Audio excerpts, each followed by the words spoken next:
World. So welcome to this talk in the Worldwide Neuroscience series, kind of under the auspices of Sussex Visions. I think this is about the 15th or 16th talk that Sussex Visions has organized, and it's a real pleasure to introduce for this talk today Mike Manookin from the University of Washington in Seattle. And for those of you who don't know Mike, Mike started out, I think, studying linguistics, and then switched to neuroscience to do his PhD with Jonathan Demme, working on the retina over in Michigan. And there he did a series of really nice experiments looking at mechanisms of contrast adaptation in particular. And then after working with Jonathan, Mike graduated, shall I say, from guinea pigs to primates. Went over to University of Washington in Seattle to work with Dennis Dacey and Jay Neitz, looking primarily at color mechanisms in primate retina and also motion processing mechanisms. And Mike's had his own lab since about 2015, I think, and he's already produced some really, really nice papers. For instance, looking at mechanisms, or at least opposing mechanisms of sensitizing and contrasting adaptation in the primate retina and their mechanisms.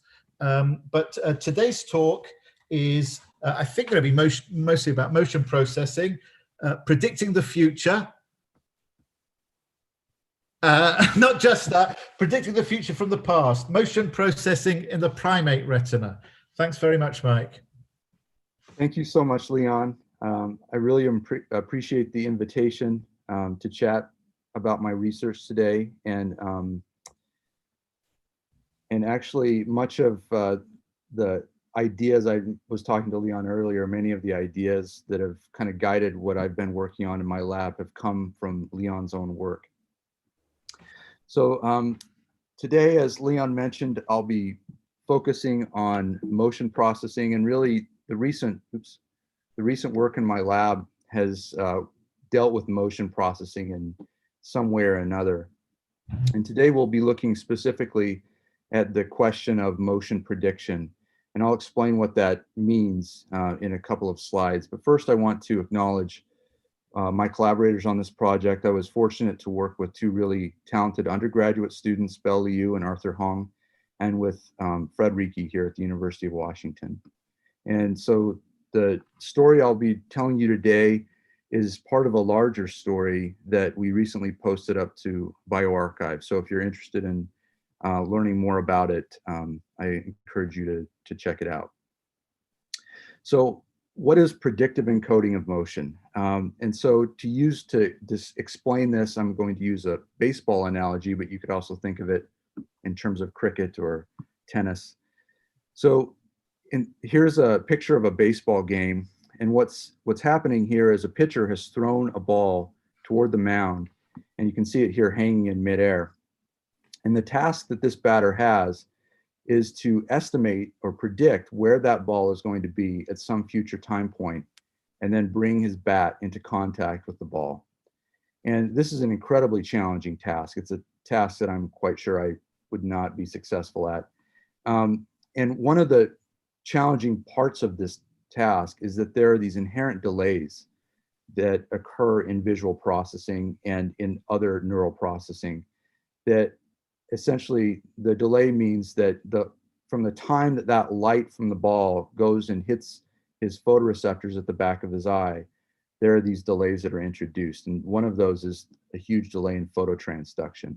And so if we say that just getting signals from the photoreceptors out of the retina takes 50 milliseconds, which is a reasonable estimate. If that's a 90-mile-an-hour fastball, in that 50 milliseconds, it will move over 6.5 feet. And so the information about that ball is lagging quite a bit behind the actual motion of the ball. And so we know, in order for this to be an interesting sport at all, that this batter has to be predicting where the ball is going to be at some future time point. So that's what I mean by motion prediction. And there's some work that's been done previously, I'll mention in a second, from Leon as well. looking at this question in the retina. So this problem of predicting motion actually comes up in all sorts of natural contexts. And this is an example of that. So here's a proboscis monkey jumping from the branches of one tree to the branches of a neighboring tree. If you think about those branches moving towards the animal very, very quickly, and this animal has to determine where those branches will be at some future time point so that it can bring its hands and feet into contact with the branches and be successful in that jump. So one of the important things, you know, I'll be talking about predictive encoding in the context of motion, but this is really part of a larger problem in neuroscience.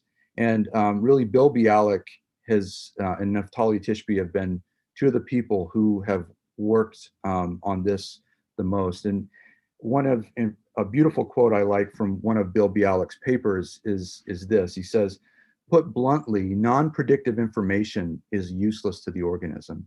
And the reason he says this is because we need to be able to predict future states of the world in order to let information about the past guide our future actions.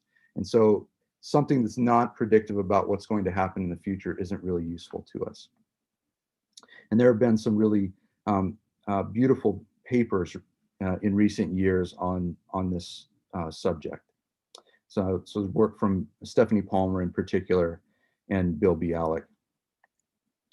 So just to give you an idea where we'll be going through the course of this talk, we'll ask 3 different questions as part of the talk today.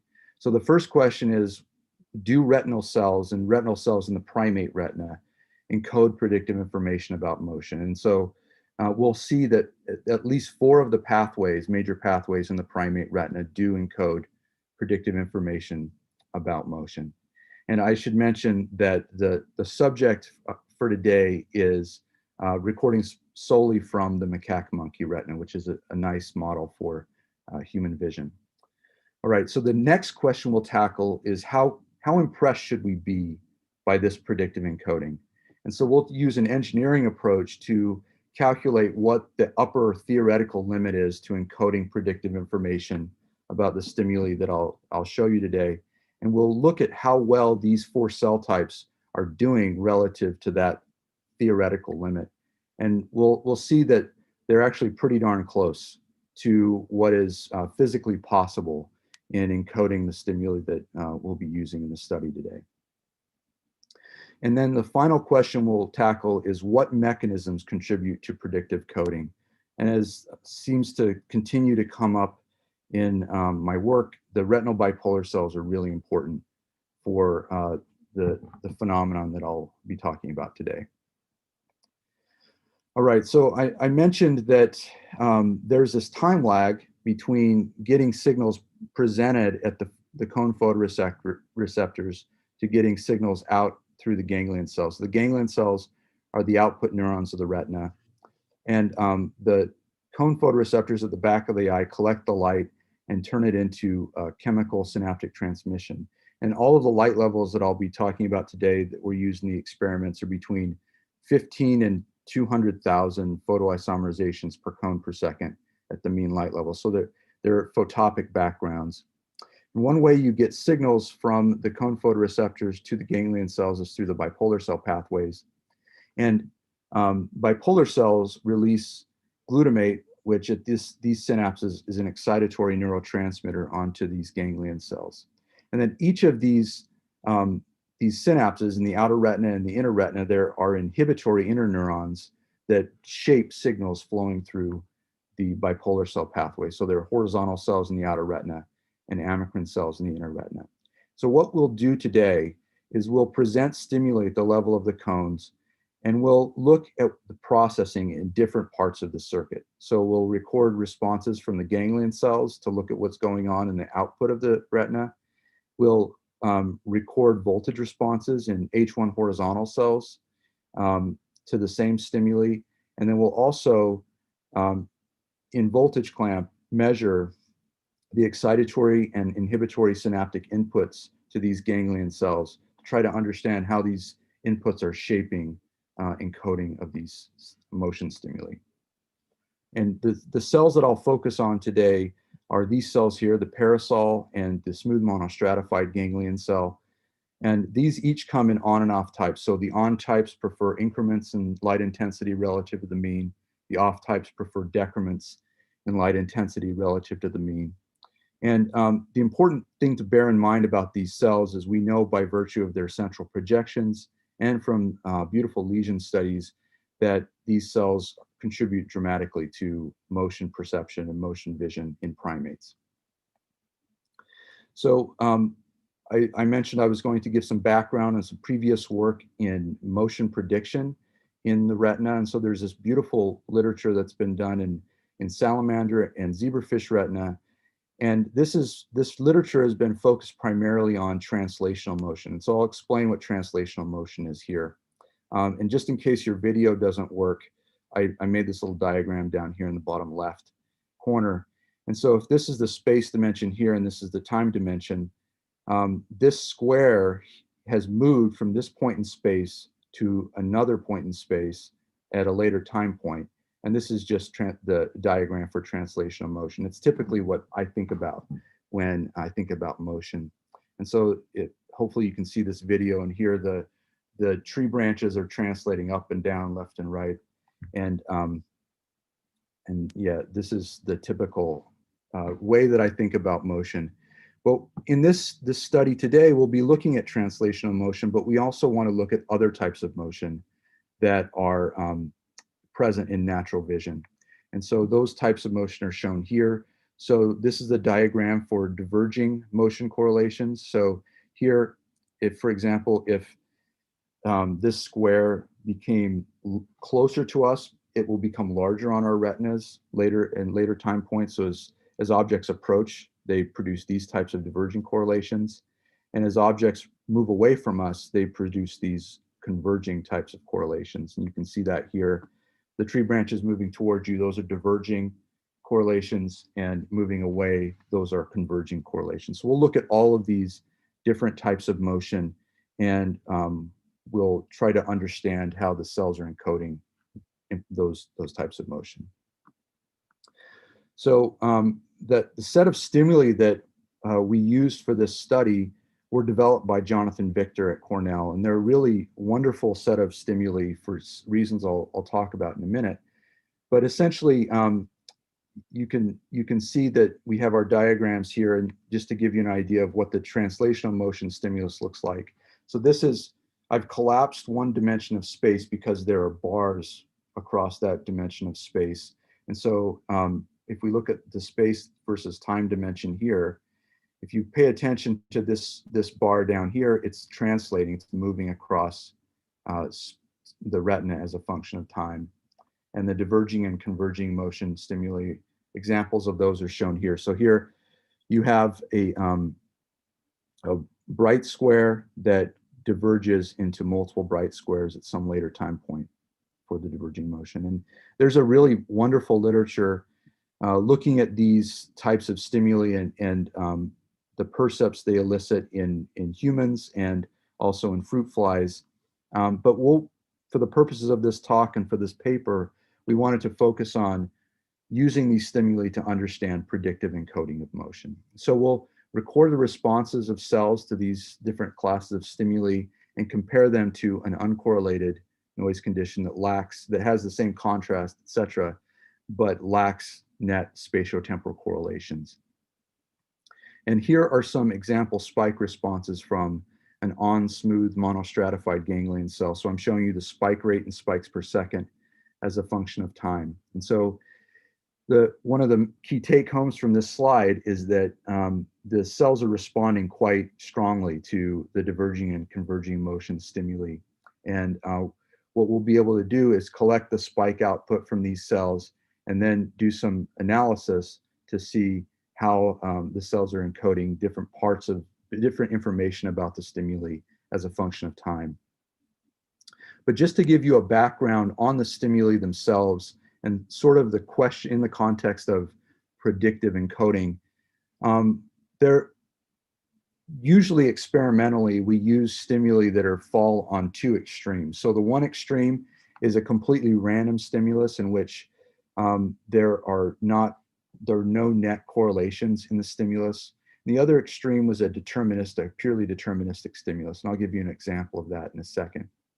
So in the context of a random stimulus shown here, if we have information about these stimuli in the past and we try to predict what's going to happen in this time bin in the future, there's no structure in those stimuli that we can use to accurately predict what's going to happen in this time bin here. All right, sorry. Technical issue here. But if we look at a deterministic stimulus, the story is different. So we'll just take a second for this deterministic stimulus to show up. And so the deterministic example I'm using is just a sinusoid. So if we have information about that sinusoid and what's happened in the past, we can pretty well predict that the stimulus is going to increase here in this time bin. And if it's a truly deterministic stimulus, we know exactly what's happened infinitely far in the past, or we can predict what's going to happen infinitely far in the future. And really, stimuli in the natural world fall in between these two extremes. And so even with visual motion, there are stochastic or random components to that motion. And just to go back to the baseball analogy, a deterministic pitcher is a terrible pitcher. So if the baseball batter can determine exactly where that ball is going to be at any time in the future, then that pitcher is not going to be very successful. And the pitcher's job is to introduce stochastic components to the flight of that ball that make it difficult to predict where it will be in the future. And likewise, the stimuli that I've shown you a second ago that were developed by Jonathan Victor have this beautiful combination of deterministic motion components and also stochastic components that is set by the correlation times in the stimuli. And we'll look more carefully at the time course of the correlations in a second. So let's just jump into trying to answer some of these questions. So the first question, do retinal ganglion cells in the primate retina encode predictive information about motion? And so the tool that we're going to use to answer this question is mutual information. And so just to give you an idea of what that is, I've made these cartoons of the stimulus, and these subscripts are time bins. So the stimulus at time 1, 2, 3, and the response of the cell in the same time bins. And what we can ask is how much does the ability to listen to the response of the cell reduce our uncertainty about what the stimulus was?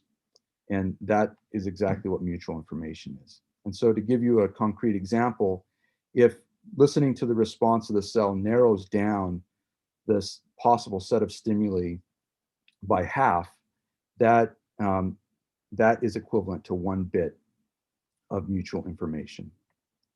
And so what I'm showing you here are when the stimulus and the response are perfectly aligned. And if we want to measure the mutual information when there's no time shift, that's exactly what we do.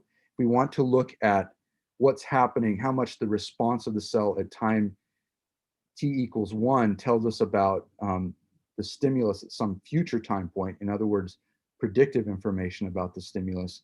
We just shift the stimulus to the right and rerun this calculation. And that's shown here. So that this is called the time shifted or time lagged mutual information. And so the future time lag shown here. So this mutual information is a function of time shift. Future time lag is just we shift the stimulus to a future time point and recompute the mutual information. And Stephanie Palmer and Bill Bialik have developed this technique. All right, so let's look at some of these mutual information curves. Again, mutual information as a function of time shift. And what we'll start with is the information that the stimuli have about themselves. And so we're shifting the stimuli relative to each other, not relative to themselves. And so for the random stimulus, the uncorrelated noise stimulus that we use here in this talk, this is what the mutual information curves look like. So at time =0, when the stimuli are perfectly aligned, there's this large amount of mutual information the stimuli have about themselves.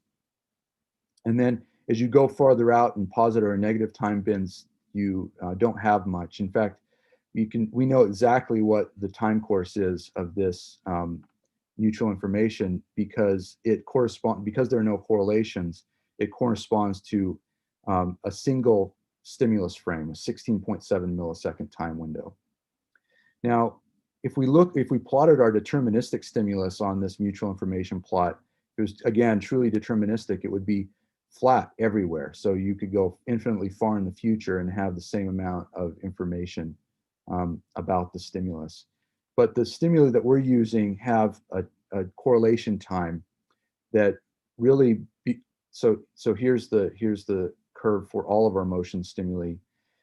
Again, it's the mutual information is high at t equals 0, but as you go farther in the future, that decays rapidly. And beyond 50 milliseconds in the future, the mutual information is 0.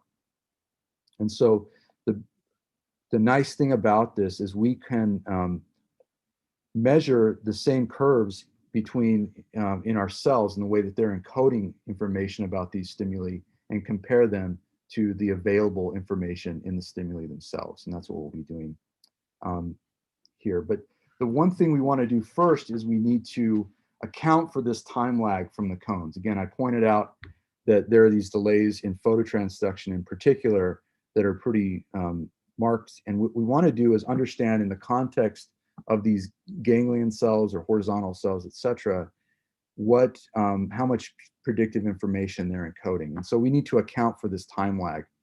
And the way that we do that is we present our uncorrelated noise stimulus. And I didn't mention it, but all of these stimuli we present are interleaved with one another, and we do many, many, many repeats of the stimuli to get the necessary amount of data. All right, so if we take that uncorrelated noise stimulus and we look at the temporal trajectory preceding a spike, so a spike occurred at time t equals 0 here, we can measure exactly when the response of the cell occurs, peaks relative to that time lag from the cones.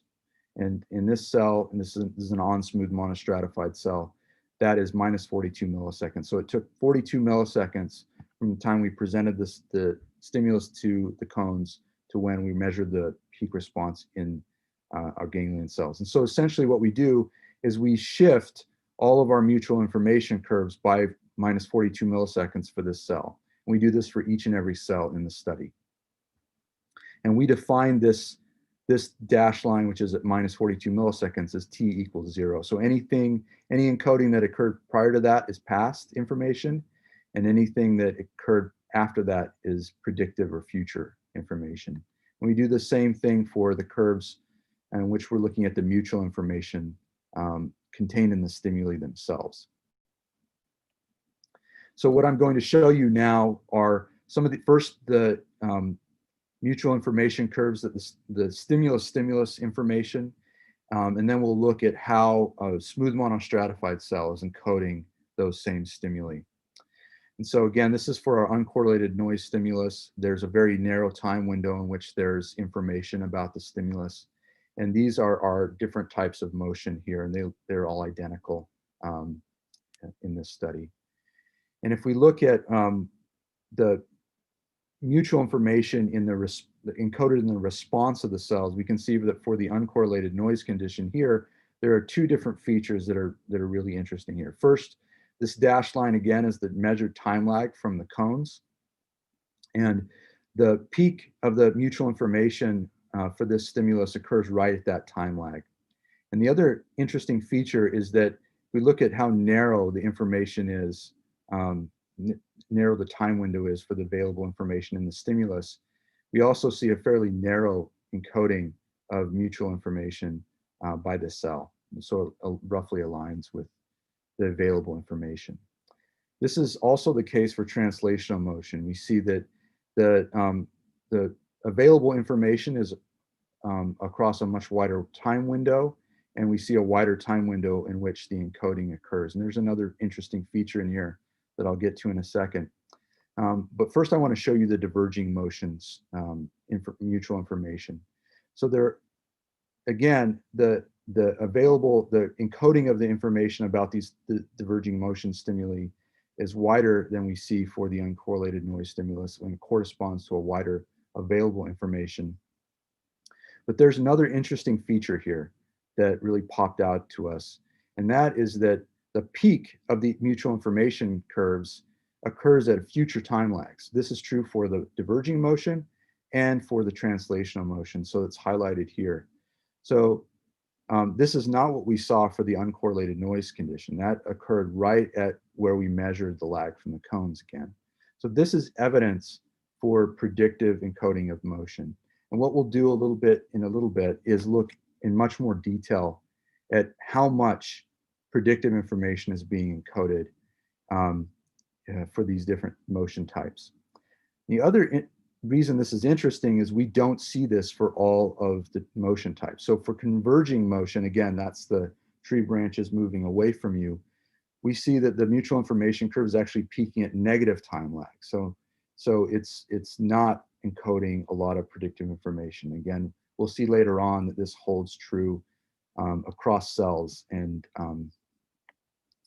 so again, what we want to do is we want to carefully quantify the amount of information encoded about the past versus the information encoded about the future, and then use our engineering approach to compare the encoding of the cell to an ideal algorithm for encoding those stimuli.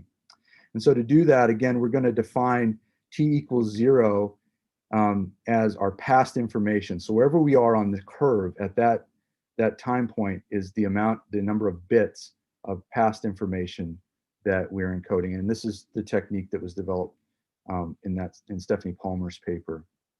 And then we'll be able to look at the curve at future time lags and be able to compare the encoding of past information to predictive or future information. And so we'll ask now that question: how close is the encoding of these cells of predictive information to the theoretical limit? And again, the tool that we're using is called the information bottleneck, and I'll give you more details and show you some information bottleneck curves in a minute. But the idea is that during the encoding process, there's a great deal of compression in the encoding that occurs. And that occurs because, just for example, the stimulus set that we're using, there are 15 to 19 of these bars presented across the retina. And on any given frame, each of those bars can either be brighter or darker than the background. So that means there are 2 to the 15th to 2 to the 19th different possible stimulus patterns that can be presented to the tissue. Whereas on that same stimulus frame, which is 16.7 milliseconds, we measured 0 to 7 spikes in that same time window in our cells. And so that you're going from 2 to the 15th possible stimuli to 2 to the 3 response levels in those cells. So there's a great deal of information that's being thrown away as part of the encoding process. And what the information bottleneck allows you to do is measure what information is encoded and the relative amounts of different information. And we'll use it to look at past information versus predictive information. So I'll be showing you the curves that look like this. So the y-axis is future or predictive information, and the x-axis is past information. And really, because of this compression, there are several different ways in which a circuit could allocate its resources to encode information. And this is one of them in which the circuit doesn't care about predictive information and only encodes past information about the stimulus. And in that case, the values will fall towards the x-axis here. Another possible information allocation strategy would be to encode only predictive information and throw away all information about the past. And that's actually physically impossible for reasons I'll try to explain now. And so if we think about this bar, and it's going to move across the screen now, and we think about the past trajectory of that bar. So here I've shown like 4 different time frames in the past of where that bar has been. And let's say this is t equals 0. Now, if we want to predict where that bar is going to be in the future based on its past trajectory, we can pretty well predict that it's going to fall somewhere right here based on where it's been in the past. Now, imagine the condition I just showed you in which you don't encode any of that information about the past. You throw all of this away in the encoding process. Now it's as if that bar has appeared out of nowhere. And there's really no way that you can reliably predict where the bar is going to be in the future because you don't know where it's been in the past. So this is just an attempt to illustrate why you have to encode some past information to encode any predictive information. And so we'll see that for our cells, when they're encoding predictive information, there's a mixture of both predictive and past information that's being encoded. And the bottleneck actually allows us to precisely calculate or estimate how much, given if we encode this much information about the past, what's the maximal amount of predictive information that we can encode about the stimulus. And that is shown here. So this is predictive information on the y-axis. This axis is the past information. And then what I'm showing you is the information bottleneck curves for our motion stimuli at 3 different future time lags. So at 17, 33, and 50 milliseconds in the future. And for the purposes of this talk, we'll just focus on the 33 millisecond time bin. And so, for example, if we encode 1 bit of past information, then the most predictive information that we can encode is, say, 2/3 of a bit of predictive information at 33 milliseconds in the future. And then we go all the way up to 4 bits of past information. The most we can encode about the future is 2 bits of predictive information. And what we'll do in the next few slides is look at where the cells are falling relative to this boundary, which is the engineering approach, the very best you can possibly do in encoding predictive information.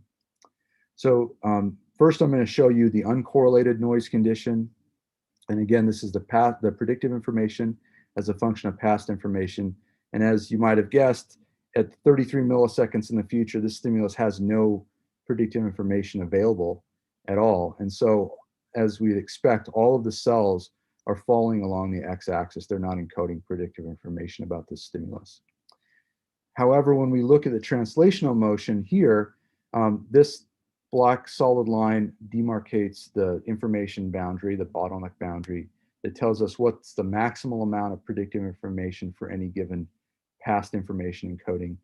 And the take home here is that these cells, the parasol and smooth monostratified cells, are really sitting quite close to this boundary for what's physically possible in encoding predictive information about these stimuli. Likewise, if we look at the diverging motion stimuli, and I should have mentioned that the diverging and converging motion stimuli come in positive and negative contrasts. And so that's what these positive and negative mean. And so if we focus in on the open circles for the positive, because those are the on parasol cells and smooth cells, we'll notice that they also are sitting quite close to the boundary of the bottleneck. So they're doing quite well. And likewise for the off cells, for the negative contrast, they're sitting quite close to the boundary for available encoding of predictive information. Now, if we look at the converging motion stimuli, there are some clues from the previous curve that we looked at that this is not going to be the case for converging motion. And sure enough, when we look at these curves, we see that the encoding of the cell is really collapsed toward the x-axis. They're not encoding much predictive information about the converging motion stimuli, and it's very far from anything that would be considered an optimal encoding. So again, the take home from this set of slides is that the predictive encoding is impressive, and it's also seems to be restricted to, at least for these cell types, for translational motion and diverging motion correlations. So the last part of the talk, I want to focus on the mechanism. So what parts of the circuit and what neural mechanisms are contributing to this predictive encoding of motion? So the way that we're going to do this is we're going to record different aspects of the circuitry. So we'll record voltage responses in H1 horizontal cells, as I mentioned, And here are some voltage responses. This is the membrane voltage as a function of time for some of the stimuli. And what we'll do is we'll use the same technique that we used in the spike output to measure mutual information encoding in the membrane voltage of the cell relative to the stimulus. We'll also assay the inhibitory synaptic inputs to our ganglion cells and the excitatory synaptic inputs to our ganglion cells to try to understand how these components of the circuit are contributing. And so if we look at the information curves in the H1 horizontal cell here, again, this is the information on the y-axis as a function of time lag on the x-axis. And one of the interesting features here is the blue curve is the uncorrelated noise condition. And the translational motion produces, in teal here, produces higher information rates on average than uncorrelated noise condition. But our diverging and converging motion stimuli don't.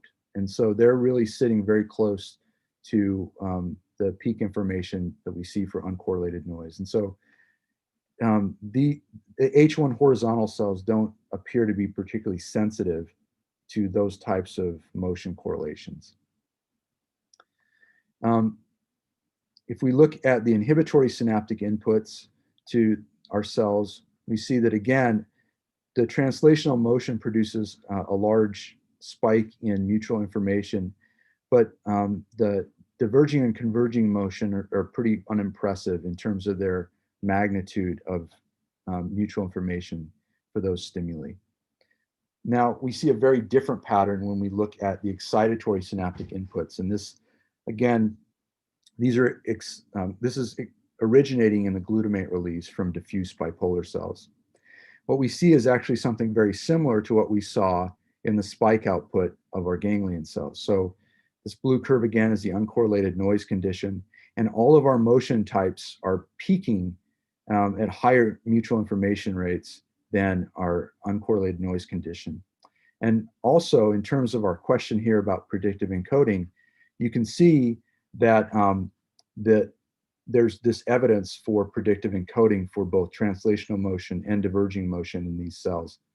And we look at this more closely in the actual paper, but you can see that the curves are peaking much earlier, and there's quite a bit of information here at future time lags. All right, so what's going on here? What do we think could be driving this predictive encoding of motion? And one of the things that we considered is that there's some mechanisms that we identified earlier in some of our earlier work in Fred's lab and in my own lab that contribute to generalized motion sensitivity in these cell types. And we think that they also can contribute to predictive encoding of motion in these cells. And so let me just give you an example of those mechanisms. And so basically it's electrical coupling between the bipolar cells and then their output nonlinearities, the glutamate release nonlinearities that we think are contributing. So if we present a stimulus over this bipolar cell here, it will cause this bipolar cell to depolarize. And because of the electrical coupling between the bipolar terminals, a portion of that current in that bipolar cell will spread laterally to its neighbor here.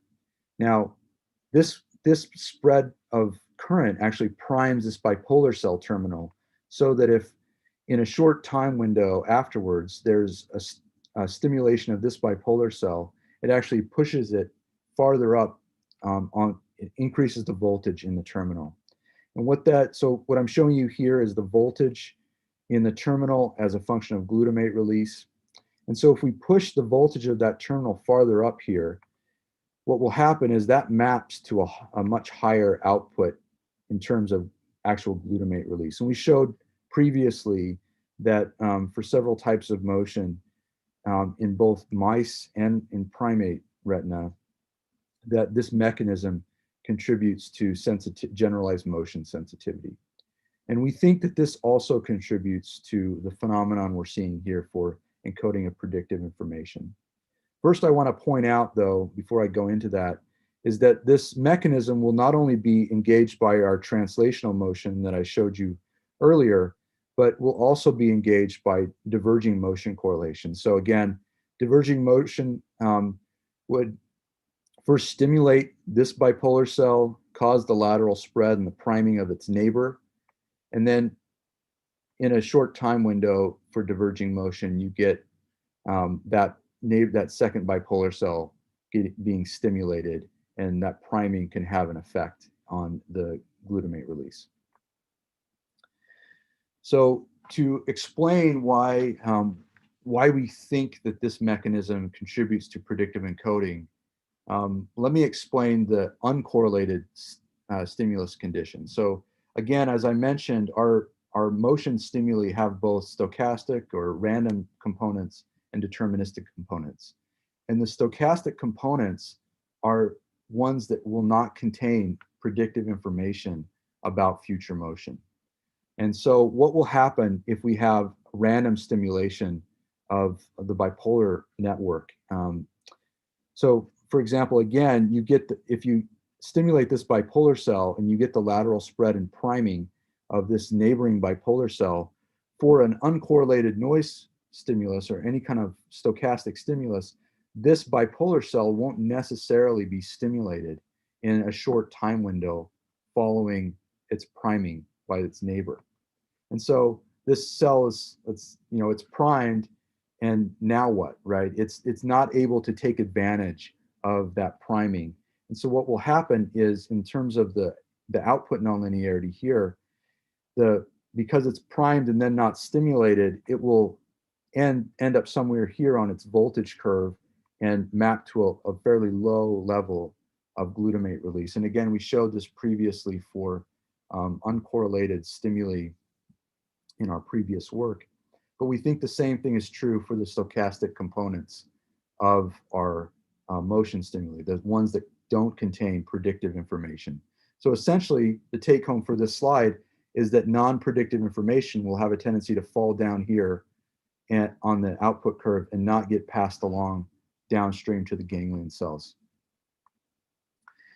Whereas for correlated stimuli, as I just mentioned, you do get to take advantage. You prime this bipolar cell, you get to take advantage of that priming and push the cell or the terminal higher on the voltage curve, and then produce an increased glutamate release. And so correlated components of the stimulus that contain that predictive information will have a tendency to get passed on downstream to the ganglion cell circuitry.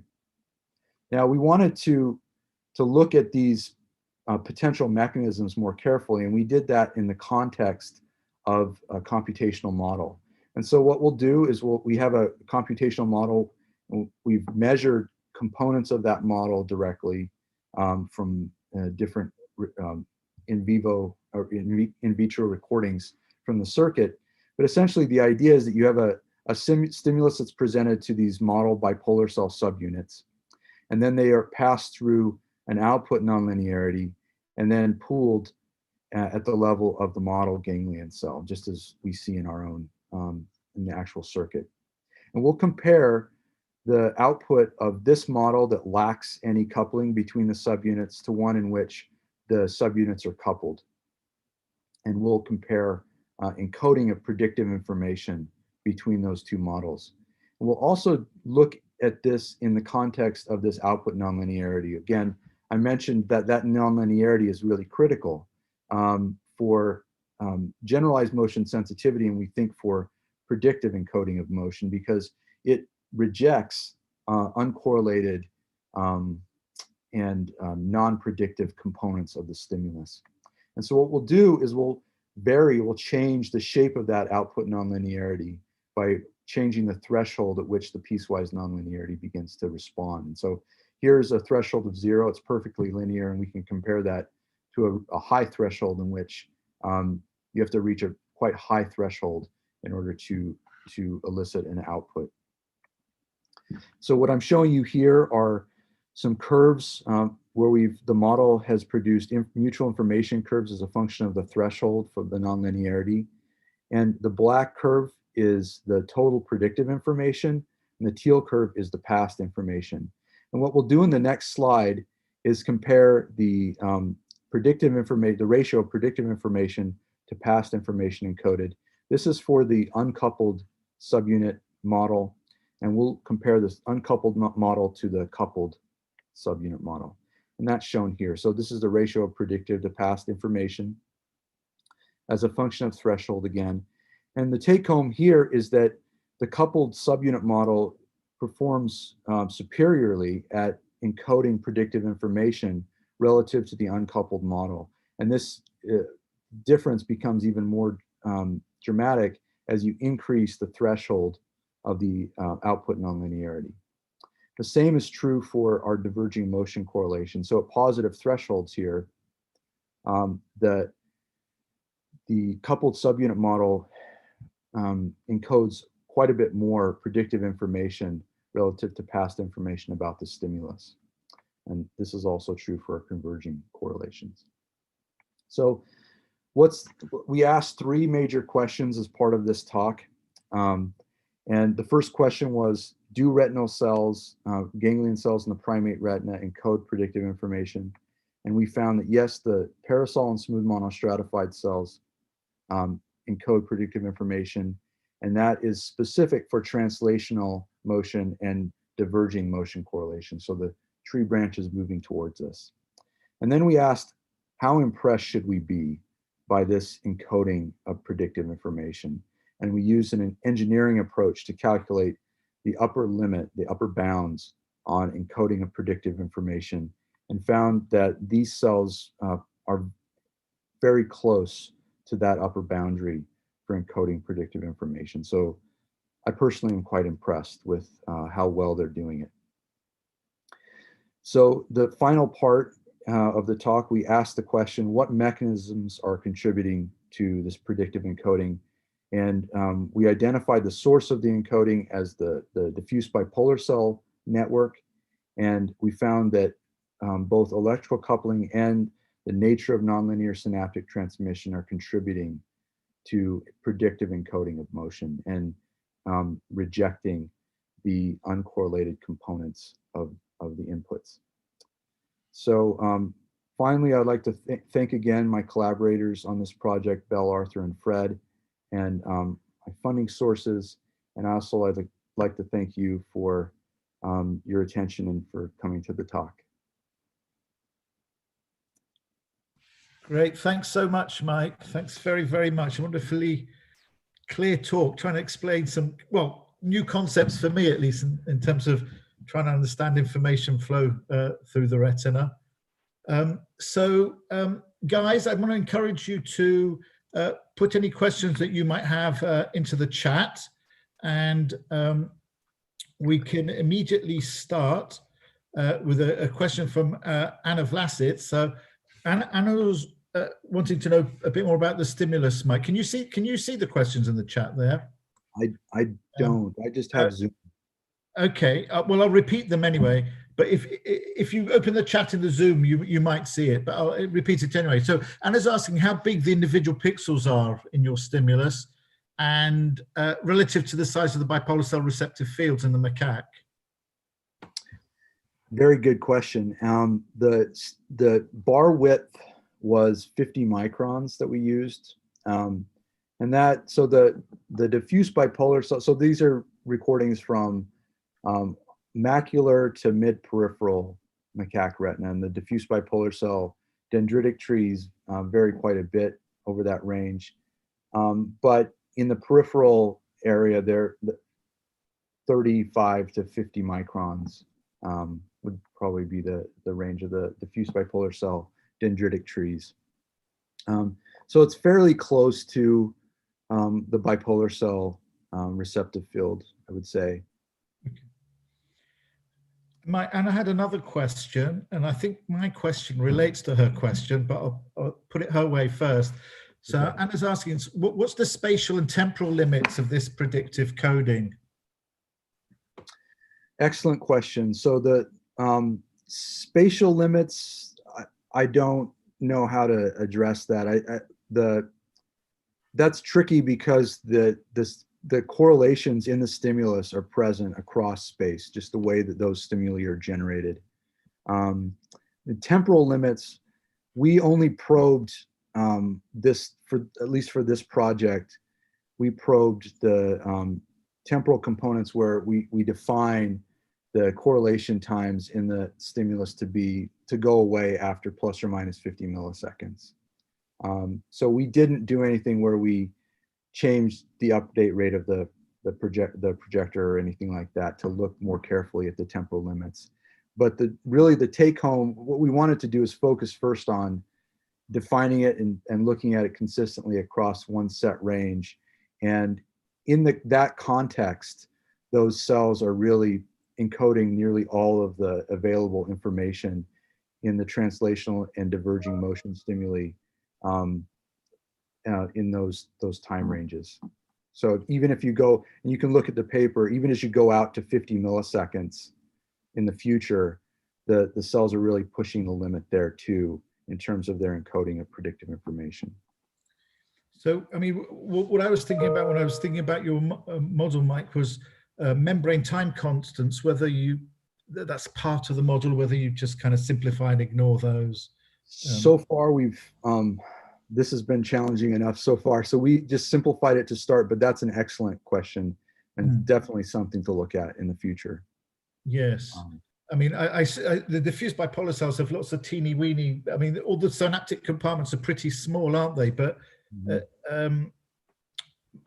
but the resistance between compartments, anyway, yeah, we'd have to think more about that. But anyway, okay, lots of questions turning up, Mike. Right. So yeah. Jeff is asking, Ray Turner and Riki's recent paper around surround inhibition, your effects should occur at smaller spatial scales than surround inhibition, correct? Is that right? Have you tested for a role of the surround? That's an excellent question, Jeff. And that's actually one of the things that I've been doing recently.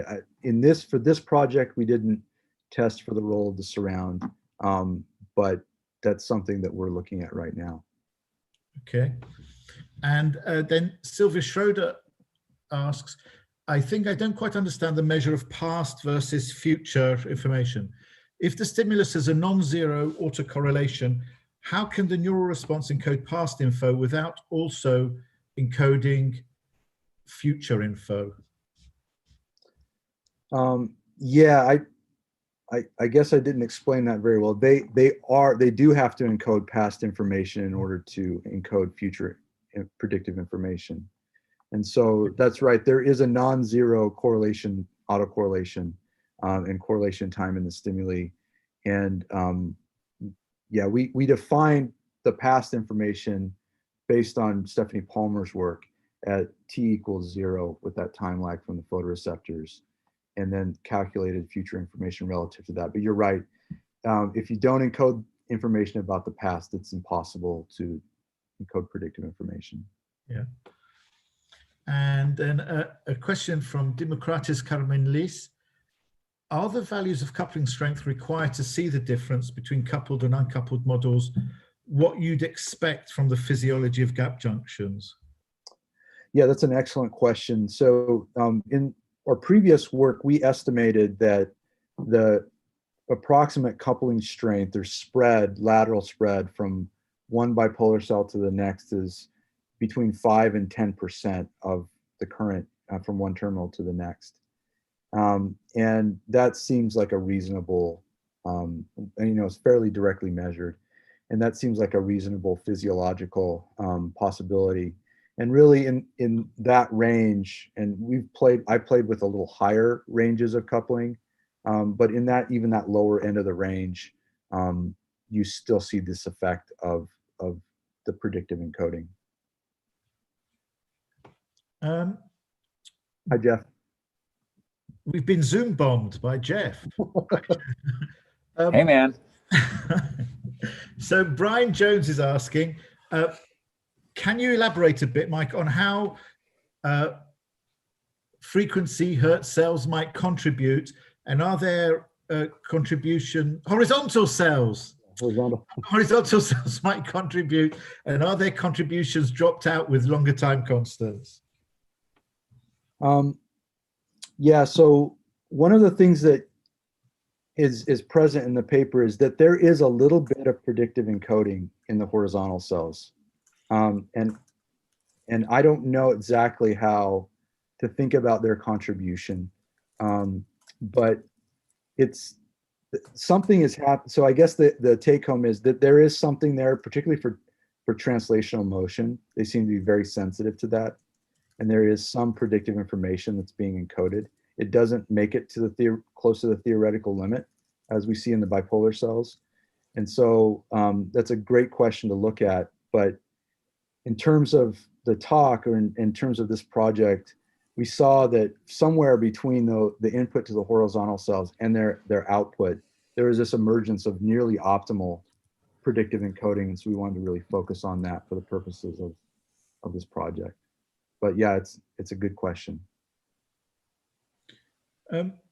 So Mike, in terms of testing the model further, this is a bastard question because gap junctions and kind of modulating, I guess that's what you want to do ideally. But I know they're difficult to kind of pharmacologically target, but as I understand it, they are modulated by, for instance, dopamine, probably in the outer retina as well as in both. But I just wonder if that's an interesting direction that you're thinking about going in. How might modulation of the gap junctions affect your measures of information, kind of experimentally as well as within the models? Yeah, it's a tricky one, and this has come up repeatedly in some of the recent work we've done, because these gap junctions seem to keep coming up as being important. And it's tricky, as you mentioned, because pharmacological manipulations are pretty dirty in terms of their effects. And for example, if we wanted to block them with methylphenamic acid or something like that, there's a at least in my hands, there's a very narrow time window in which you have the effects and you don't destroy all light responses in the tissue. And just the amount of data, I didn't really emphasize it, but the amount of data that we had to collect from each and every cell in order to do this analysis adequately was tremendous. And so that's why we sort of focused on trying to do this in terms of the model. Yes. But yeah, it's something to think about. Sorry, man. Can you manipulate dopamine levels, for instance? And even if you can't identify the kind of molecular mechanism, at least ask questions about how the circuit state of the retina, as affected by dopamine, for instance, might modulate this aspect of the, Yeah, it's a good idea. I'll have to noodle that one, because it seems like it would be cool to mess with the gap junctions in that way. Yeah, I mean, just the kind of as a proxy for kind of adaptive state, and how that will impact on this potential mechanism. Yeah. So let me see what we got. Yes, golly, loads of questions. This is great. So Matthew Yedudenko, Mike asks, Berry et al. Reported that motion anticipation critically depends on the contrast gain control and fails for low contrast stimuli below 33% Weber. As such, stimuli cannot induce gain control.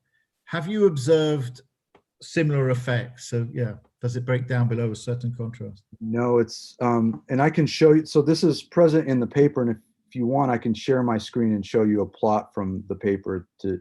Sure, go ahead. Yeah. So I actually came prepared today for that question. Let's see here. So we actually see the opposite. So that the work from Michael Berry and Marcus Meister did show that they're looking really at as a moving bar encroaches on the receptive field, you have this gain control mechanism that shuts down the response. And so the response of the cell leads the position of the bar on the photoreceptor array. And so essentially what we see here is, so again, this is 3 different contrasts where we've tested the predictive encoding. And so this is 25% contrast, 50%, and 100%. We can see that even at low contrast, the predictive encoding is really quite optimal, quite close to optimal. And we go into the paper for reasons that is the case. But essentially, it is we can explain it in terms of that electrical coupling nonlinearity sort of mechanism. That these data, the way that I interpret them, and I know this is somewhat controversial, is that these data indicate that these circuits are prioritizing predictive information. So even at low contrast, that is actually the information that's encoded first. And at high contrast, then you can start to encode some of the past information that lacks the correlations. Now, the question of gain control mechanisms, Fred and I have actually chatted about that, and whether gain control mechanisms could contribute also to this. And we'll look at that. But in terms of the contrast gain control that Meister and Barry were showing, where that's so critical, that's clearly not the case here. Okay, so I think we're at about an hour now. I think we'll officially end now, but people who want to carry on chatting are invited to enter into the Zoom chat. And Maxime, are you going to put up the meeting ID for the Zoom chat? It's in the chat, everybody. So if you want to join, do it now. We'll close YouTube streaming. Great. That's great. So anybody who wants to click on that Zoom link to join the kind of more relaxed chat afterwards. But before we leave, I just want to thank Mike very, very much for a really interesting talk, full of new ideas for me at least, and beautifully explained as well. Thanks very much, Mike. Thank you. Thank you so much. I appreciate the opportunity. So thank you. Okay, great. Maxime, what do I do? Do I do anything? No.